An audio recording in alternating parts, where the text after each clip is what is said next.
A 18ª edição do Festival Internacional dos Açores trouxe o pianista lisboeta Artur Pizarro ao Teatro Angrense. O regresso à Ilha Terceira do músico que, com apenas 18 meses de vida, começou a tocar piano.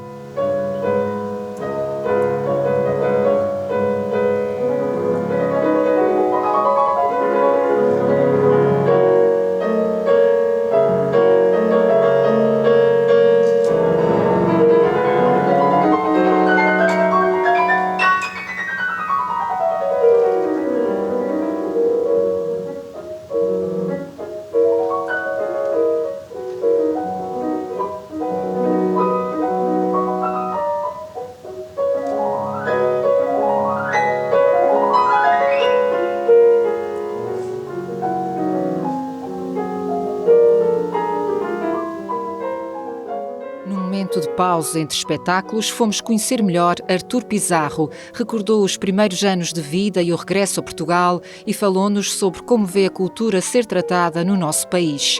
Mais de 20 anos após ter atuado pela primeira vez na Terceira, encontrou uma cidade património mais bonita e cuidada.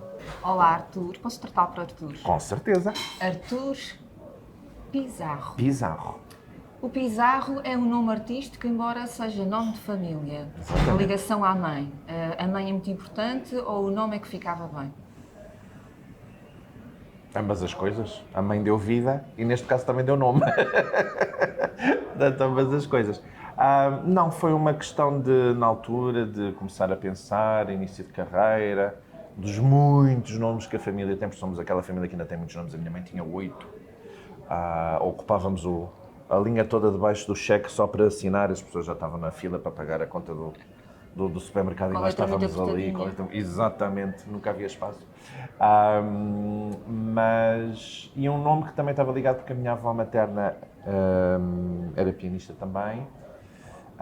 Ela usava o nome algumas vezes, porque a minha avó nunca se decidiu muito bem se era Berta da Nóbrega, se era Berta Pizarro, dependia do território. E continua-se um bocadinho essa tradição. Pronto, era um nome sonante e era um dos meus nomes, mas era ótimo na altura em que havia páginas amarelas e páginas brancas. Nas páginas brancas nós tínhamos que pagar para retirar o nome da privacidade. Eu nunca pagava coisa nenhuma porque eu punha o nome, que é o meu, só que ninguém sabia que era eu, portanto ninguém me incomodava. Era ótimo. Privacidade. Por isso é que eu não digo o nome. Portanto, falou da sua avó e vamos a essa parte, porque fez toda a diferença na sua vida. Mas as crianças, os bebés, começam por fazer uns rabiscos, brincar com os cubos.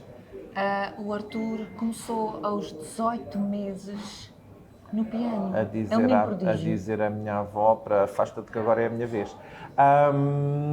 Não, e agradeço isso exatamente à minha avó, e à pessoa que, com ela, foi o meu primeiro professor de piano, o professor Evaristo Campos Coelho, que foi também professor do António Vitorino de Almeida, da Maria João Pires, do próprio Sequeira Costa, que tocava com ela, tinha um duo.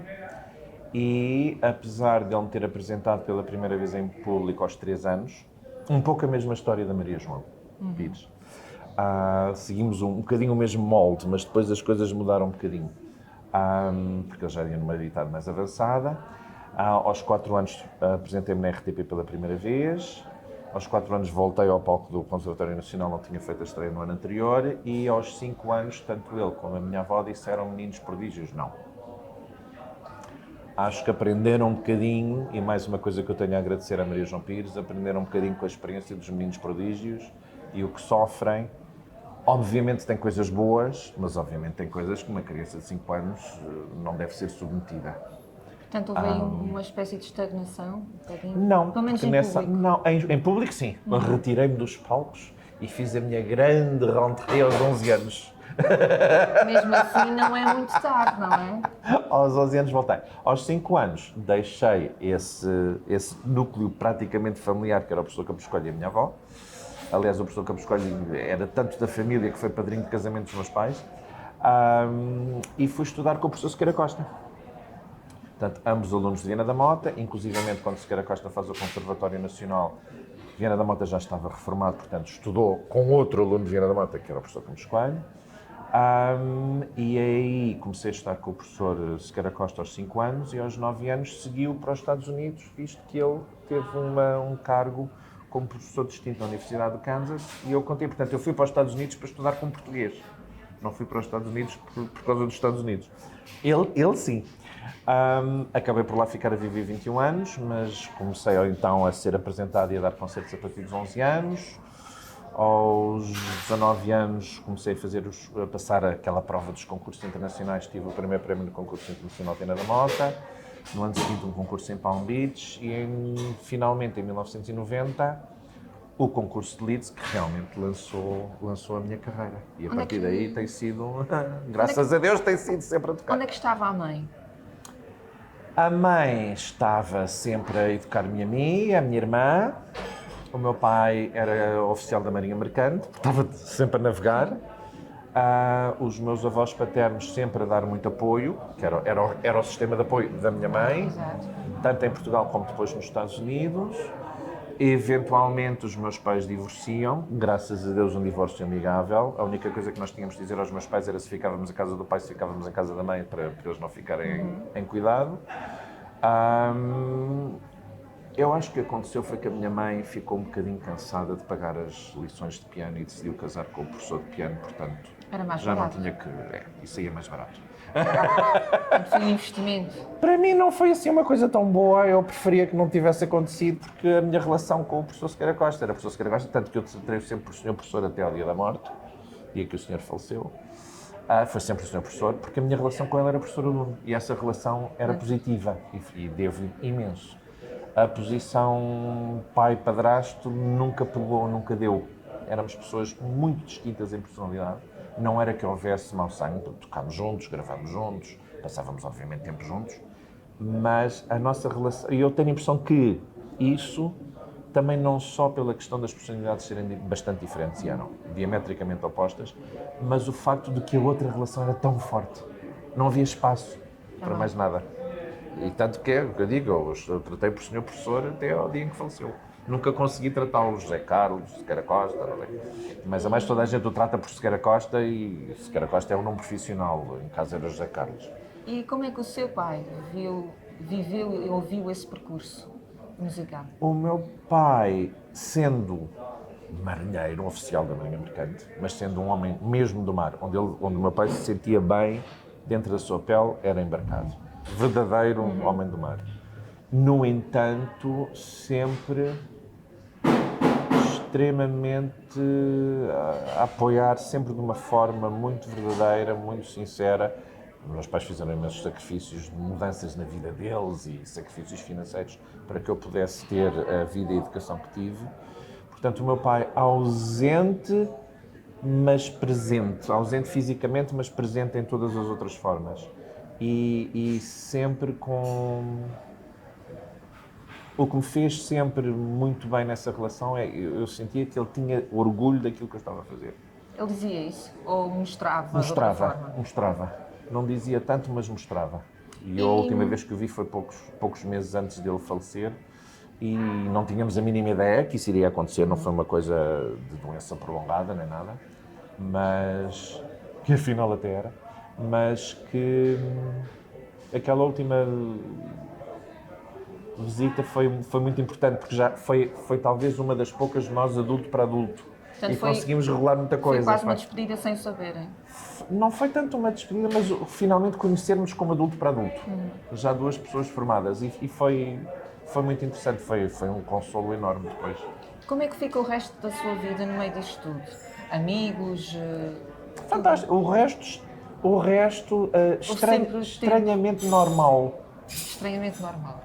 Esfolei os joelhos a andar de bicicleta, fiz as asneiras todas, fumava cigarros atrás da escola, nunca fugi às aulas, cumpri sempre as aulas todas, era bom aluno.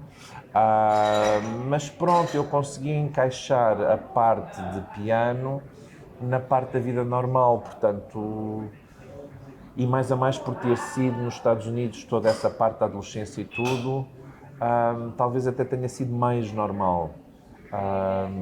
Agora, sinto que sou uma pessoa híbrida no sentido que sinto-me europeu, tenho coisas extremamente portuguesas dentro de mim e tem coisas que não têm nada a ver com esse mundo, muito americano, estadunidense, do outro cidadão lado. do mundo. Acabo por ser um bocadinho apátride porque sou estrangeiro em todo o sítio. Porque depois de ter estado 42 anos fora de Portugal, voltar a Portugal é uma fantasia. Porque nem é o Portugal que eu fui embora, nem eu já sou bem português. Regressei porque podia. Um luxo. Porque podia. É um bocadinho um luxo. Porque a comida é boa, porque tenho cá amigos, porque o clima é bom, porque as praias são fantásticas. Portanto, porque já podia viver em Portugal aproveitando o que era bom e não tendo o choque e as limitações daquilo que Portugal tem de mau. Porque Portugal também é um país de extremos. Ou tem muito bom, ou tem muito mau. Meio termo não tem. Meio termo é o português, que é o povo de costumes brandos. Exatamente. Mas ou temos muito bom ou temos muito mau. Eu pude voltar para Portugal porque pude viver em Portugal aproveitando o que Portugal tem de melhor. E quem tem a oportunidade de fazer isso e não a aproveita, é parvo. Nesse regresso a Portugal, constitui o seu estúdio? Um estúdio particular em Sim. Oeiras, onde tem assim uma catrafada de piados, aquilo parece mais uma loja de piados. E também dá aulas, mas não faz parte do sistema de ensino oficial, por assim dizer. Tentei, tive 3 anos a dar aulas na Academia Nacional Superior de Orquestra, na ANSO, que faz parte da Metropolitana. Fui lá feliz em certos aspectos e fui lá infeliz noutros aspectos. A parte de colegas, a maior parte dos professores integram a Orquestra Metropolitana, que é um ensemble fantástico. Adoro sempre, quando tenho a oportunidade de tocar com eles, fantástico. Fiz música de câmara com alguns membros da orquestra, adorei. Professores que lá conheci, com quem me dei, fantástico. Depois havia outras facetas que eram francamente negativas. Tive depois 2 anos na escola superior, mais uma vez, com colegas, relação fantástica, parte já administrativa, certas questões de rivalidades profissionais, tudo isso, essa é a parte má portuguesa, que o português não sabe gerir. Essa parte foi francamente triste, eu diria. Mas, no entanto, o que eu guardo dessas 2 experiências foi o que aprendi, o que consegui conviver com colegas, que foi fantástico, os alunos que me passaram pelas mãos, fantásticos, e o aprender a viver outra vez em Portugal, que foi extremamente útil e extremamente importante para eu depois poder fazer o meu trabalho independente. Mas devo confessar que o sistema de ensino artístico em Portugal é um sistema que, para mim, eu não acredito nele. Como está montado. Não é um não acreditar nos profissionais que trabalham dentro dele. Pelo contrário, eu estou a falar do sistema, não estou a falar dos professores. Eu francamente, tenho uma admiração incrível por alguns colegas que fazem um trabalho de extrema qualidade em condições que eu não desejaria ao meu pior inimigo. E, no entanto, continuam, e de bom grado, e bem dispostos, todos os dias, sem terem o respeito devido, sem terem as condições devidas, e continuam a entregar um trabalho de qualidade. O que nos dá, no fundo, eu fazia-me sempre uma confusão, onde é que eles arranjam esta vontade, esta força interior? Muito simplesmente, são os alunos que nos passam, que há alguns com imenso talento, porque a proporção de talento dentro da população portuguesa é igual ao resto do mundo, e continuamos a tê-los, sejamos capazes de lhes dar um ensino que eles merecem ou não, que eu continuo a achar que não damos. Mas é aí que eles vão buscar essa força. É quando olhamos para um aluno, começamos a trabalhar com esse aluno, aluna, uso o patriarcado linguístico e não de género. Os alunos que nos passam, que vão sedentos, que aprendem, que quando dizemos qualquer coisa e eles tentam e conseguem, o brilho que se acende nos olhos, isso dá-nos a vontade de dizer, pronto, isto está tudo a cair aos bocados. O Governo não tem a mínima ideia como lidar com o ensino artístico. Mas... As pessoas que estão na administração não têm a mínima ideia do que têm que fazer e até gostam mais de destruir do que construir. Mas depois vemos a cara daquele jovem com o brilho a aparecer nos olhos, porque vão conseguir, porque conseguimos lhes dar com a nossa experiência e os nossos contactos internacionais formas de eles conseguirem a sua vida e o que se vê é que vemos nas horas. Solistas ainda não conseguimos bem, mas, por exemplo, naipes de orquestra, membros de naipe, já temos muito bons e muitos espalhados pelas melhores orquestras do mundo. E isso dá uma sensação de orgulho fantástica e é exatamente isso que nos dá a força que, perante um sistema que está podre e mal feito e com má vontade, de continuar a dar o nosso melhor.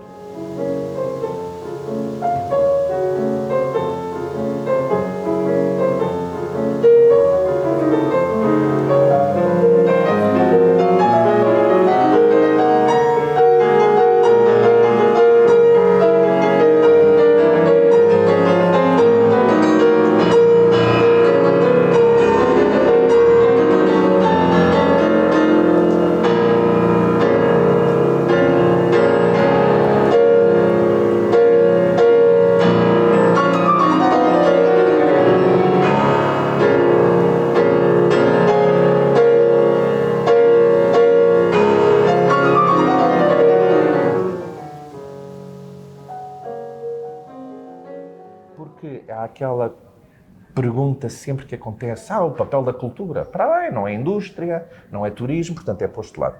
Cultura é uma coisa muito simples, cultura é identidade, e nós não podemos ser um povo e um país sem identidade. A nossa cultura não pode ser só a sardinha e o futebol. De facto. Pois, porque não há dinheiro para um piano novo numa escola superior, mas há dinheiro para um palco para o Papa. Desculpem lá. A música clássica é elitista porque é caríssimo ir ao São Carlos. Ok, 40 euros por um bilhete de uma produção de ópera que tem centenas de pessoas, que demora meses a... Mas depois, 300 euros para ver a Madonna no Altice, já não é caro. Há aqui muita coisa que está mal contada, a narrativa está deturpada e tem que haver um bom senso. E, inclusivamente, para uma nação continuar e ser viável, tem que haver bom senso, tem que haver um equilíbrio. E eu vejo isto tudo um bocado Mas mal é preciso parado. que as várias partes o queiram. Pois, aí é que é o grande problema, é que não têm porque não querem. Porque a partir do momento em que este povo acordar, não é o dizer mal do povo. Dizer mal do povo é uma coisa perfeitamente parva. Não se diz mal de um povo. Um povo Muito fácil de fazer, não é? É muito fácil de fazer. Temos é que apresentar alternativas e melhorias e ser construtivos. Quando o povo português acordar para o potencial que verdadeiramente tem e que nunca foi apoiado, é o país que nós podemos ser. Eu continuo a acreditar nisto. Há dias que é difícil, mas continuo a acreditar. Como professor também de piano, e não esquecendo que começou extremamente cedo, se lhe aparecesse agora alguém dizer: o meu filho tem 2 anos, pode dar aulas de piano. Apareceu há pouco, não eram 2, mas eram 6, Disse 7. sim Claro, e são os melhores para dar aulas, porque são esponjas e têm, como ainda não foram estragados, entre aspas, pela sociedade, ainda não apanharam os nossos maus hábitos, são mais responsáveis, são mais educados, têm mais autoestima, porque ainda não foi estragado, ainda não levaram pontapés da vida. São incríveis. E como são muito mais transparentes, porque ainda não criaram os filtros, vemos a verdadeira felicidade, o verdadeiro orgulho. E é uma experiência absolutamente fantástica. E o mais importante, nós também temos esse um bocadinho feito. Quando for mais velho, arranjo-lhe um piano melhor. Quando for mais velho... Não, tem que ser naquele momento. É ali, porque ali é que se põe o bichinho a morder. Que é para o bichinho ficar para o resto da vida. E é ali que é importante terem um bom instrumento, para que tenham imediatamente a gratificação. Eu faço isto, mas o som que sai é bonito, portanto quero mais. Não é? Eu faço isto, o piano não presta para nada, não quero. Ou então, o professor é um chato, não sei o quê. Não é diminuir o valor daquilo que se ensina fazendo aquilo um denominador mínimo comum, não, é mostrar que eles são tratados com respeito, é mostrar que eles conseguem fazer, é nunca subestimar uma criança, pelo contrário, não tratá-lo como um adulto de 50 anos, mas tratá-lo com a estima e o respeito devido que eles sabem naturalmente, instintivamente que merecem. E, portanto, eu em cada lição tento-lhes dar o que é que nós tínhamos quando íamos ao médico e tínhamos sempre um repousadinho no fim da visita para nos sentirmos bem. Portanto, eu quero que esse aluno vá para casa todas as aulas, isto é extremamente importante, em que cada aula tem que ir para casa com um brinquedo novo. Portanto, uma ferramenta nova para um truque novo que possa fazer em casa. Porque isso é o que faz com que depois queira vir a próxima vez. Dá um gozo fantástico. Quais foram os primeiros compositores que tocou? Primeiro tive uma sorte fantástica em que o professor Campos Coelho era um grande defensor da música portuguesa. Portanto, a primeira coisa que toquei, inclusivamente, na primeira vez que me apresentei em Lisboa, no antigo palco do antigo Conservatório Nacional, que eu espero um dia esteja a funcionar outra vez, haja político que tenha um bocadinho de boa vontade para voltar a recuperar aquele edifício com aquela sala maravilhosa. E então foi uma obra de Eurico Tomás de Lima, compositor português, que estava inserida no seu livro de partituras para jovens, chamado Gradual, que é uma peça que se chama A Pequena Valsa, e o compositor Eurico Tomás de Lima fez uma versão para 2 pianos, para eu tocar com o professor Campos Coelho, para mim, para essa ocasião.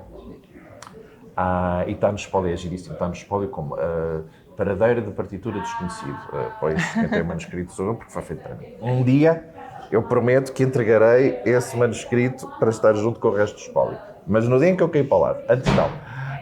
E, entretanto, quais são agora os seus compositores favoritos?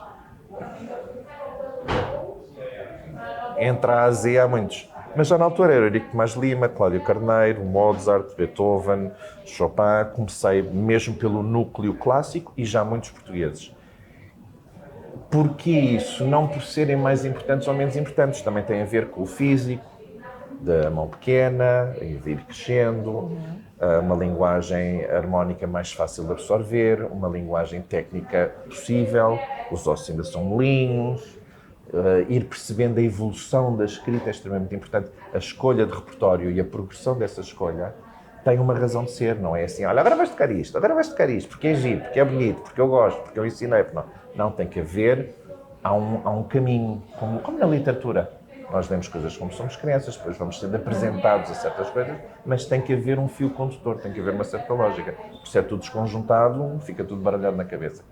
E essa viagem também foi gira, eu ir acompanhando e a sensação que a criança tem de que, peraí, agora já tenho uma peça assim de pessoa mais crescida e dá-nos assim uma outra. Portanto, até isso nos dá uma motivação. Isso é outra coisa que eu não vejo muito bem os professores de piano em Portugal saberem fazer. Há uns, graças a Deus, há sempre exceções. Mas eu de repente vejo alunos com 9 anos a tocar aquilo que não devem, com 14 anos a tocar aquilo que deviam ter tocado aos 6, não sei o quê, e penso, bom, eu também não posso culpar os professores porque os próprios professores já não tiveram essa informação. Portanto, torna-se o peixinho de rabo na boca. Portanto, o que eu tento é ir dando as alternativas, sem estar a... É uma viagem gira, mas comecei. No fundo, comecei com eles todos muito cedo e isso é uma coisa que eu devo muito ao professor Campos Coelho e depois ao professor Sequeira Costa, que a exposição a muitos estilos diferentes foi muito bem feita, muito bem coordenada, mas puseram-me logo o buffet todo à frente. Ontem atuou no Teatro Angrense. É a segunda vez, nem a terceira. É a segunda vez, nem a terceira. Como é que foi a primeira vez? Muitos anos atrás, mesmo palácio, no Palácio dos Capitães Generais, no outro Yamaha igual, que lá está, que na altura era novo, agora está mais velhinho. Eu acho que envelheci melhor que o piano, mas paciência, também tratei-me melhor do que trataram o piano. Isso é verdade. Tal. Mas,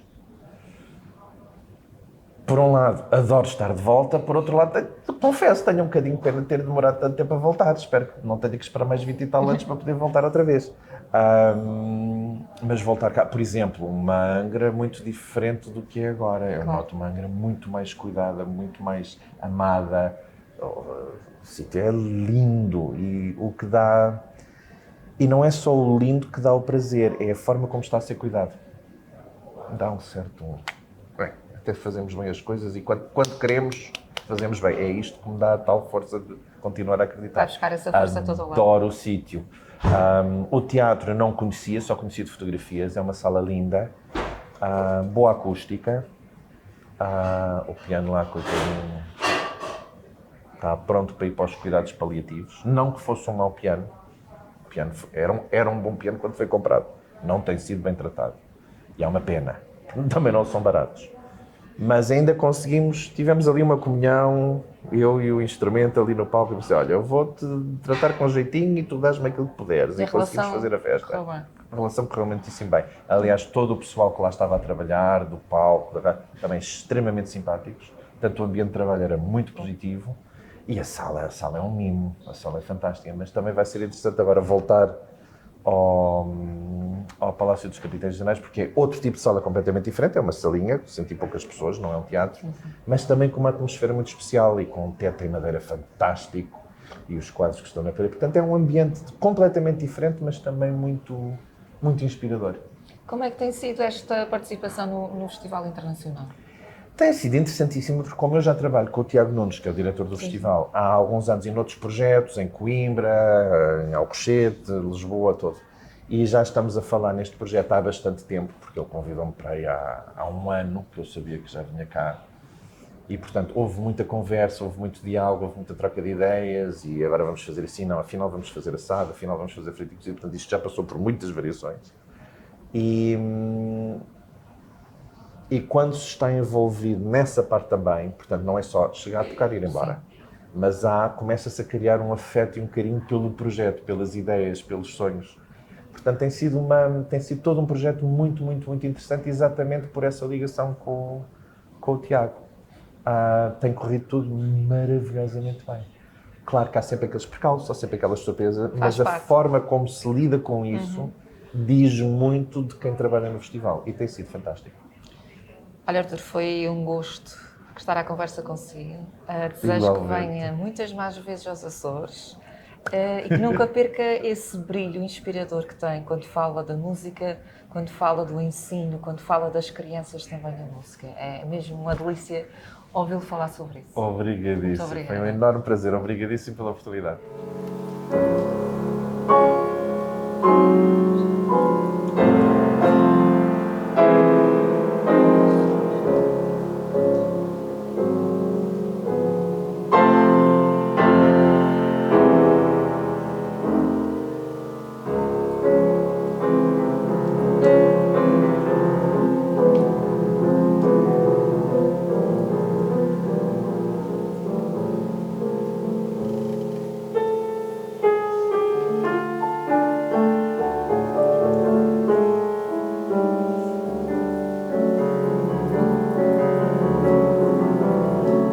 Artur Pizarro e o piano, o homem e a arte musical, um dos nomes grandes que atuou na cidade de Angra do Heroísmo durante o Festival Internacional dos Açores.